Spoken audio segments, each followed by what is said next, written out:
Okay folks, as you can see, I got most of all this one completely done. I got all the spikes in, all the D-rings on, put a chain on there.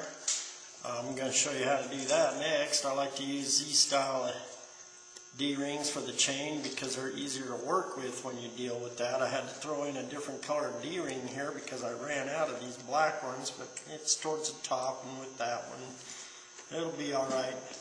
The reason I like using these style, these are like picture frame D-rings for the chains, is because they're easier to peel apart like this. I just stick the screwdriver in there. Them shoe ones are a little more difficult to peel apart right here. Plus sometimes they weld it. Sometimes they weld that right there in there.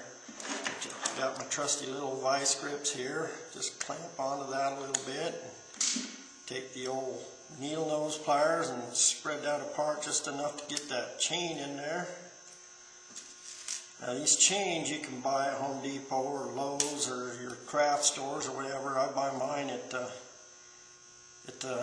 Lowe's or Home Depot. You buy it by the foot. I like to get the welded links so they don't come apart. But then you just stick this back on there, this little clasp thing. Pinch it back on there. You do the same to the other side. I like to get it all ready before I put them on my shoes. Just take the screwdriver and pry that apart a little bit so you can get that out of there. Alright, now we got that one. I'm going to move that shoe out of the way for a moment. Screwdriver. Grab one of my spikes here. Always like to get everything ready here. So make sure everything's right and everything before I put the super glue in. That stuff will lock down right now, and you only need like a drop in there. Hold that spike in there, put them through the eyelets. You know, I'm the one that, I don't know, you've probably never seen these before.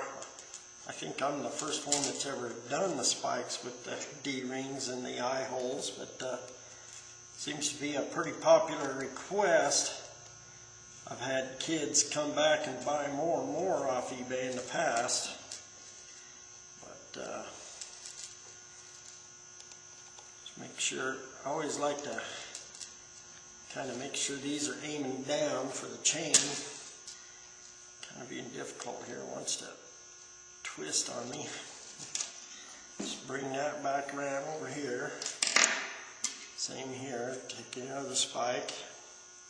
That's why I like to get it all ready on the chain first, so it's just hurry and go. Make sure you got your chain all straightened out like that. There you go, and you can see I got chains, spikes, D-rings for the laces. I'll be back with you. As you notice, my chain, sometimes you can have them long or short, but I kind of just like them right there where it creases. Right there above your heel. Plus I don't want it to cover up anything else. Now we're going to go to, I'm going to show you how to put the stars. I can see I got one on my tongue here. Got one, I replaced the old plastic patch with the star there where the old Chuck Taylor emblem used to be. But that's all I'm going to put on as far as studs and spikes. On this particular pair, I just kind of want to give you an idea. As you can see, the bleach job turned out really well. Notice my skull from the Punisher guy. He turned out really good on that one. And all the design, just doodling, you know. And this is the one I did freehand. I didn't use any tape on that one. I just freehanded it, but it turned out all right. As you can see, I did some doodling on the tongues. You can, if you don't like what you did, you can always marker it in with a Sharpie or something. I had to kind of, on this one here, I kind of fixed the eye a little bit with a Sharpie there and the nose a little bit, but you know, that still looks good. It still looks part of the effect. Turned out really nice. And chains and spikes. I'll probably let my boy wear these. I don't know if he'll wear them or not, because he's like me. He likes his chucks made in USA. But we'll see if he likes them or not. If not, I'll probably put them on eBay, try to get my money back out of all the material I got on them this time. My last pair only sold for $5, which is alright. I'm trying to get my name out there. Some lucky person got the very first pair I did on YouTube for $5. You might get lucky and get these for a cheap price too. I'm probably going to have to start them out a little higher just to pay for the materials, but at least you're learning how to do this stuff. Amen.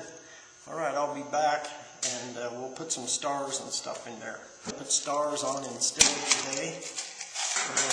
I'd just like to take, this one's done. We're going to do this one now. Like I said, I like to take and use a piece of styrofoam to stick it right where I'm going to stick my star, like that. Make sure it's aiming the right direction and everything, and then just kind of punch it in there. Pretty simple. And then come over here to the other side. Sometimes you got to work them through a little bit better, but you know, they go in a lot easier if you use your styrofoam. Make sure everything's poking all the way through. And then I like to take my little tiny screwdriver, instead of using my fingers, to bend these little prongs over. Saves the fingernails and the fingers, and pokies in your fingers. Plus you get them bent clear down in there so they don't tear up your socks or your feet if you go barefoot. Not barefoot, but sockless, I guess is what they call it. But it's pretty simple. I mean, it's easier to do with a little screwdriver than it is your fingers. Just kind of fold them over in there.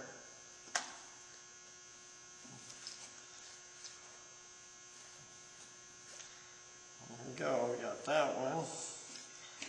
Tongue one's a little more difficult. And we got that one in there.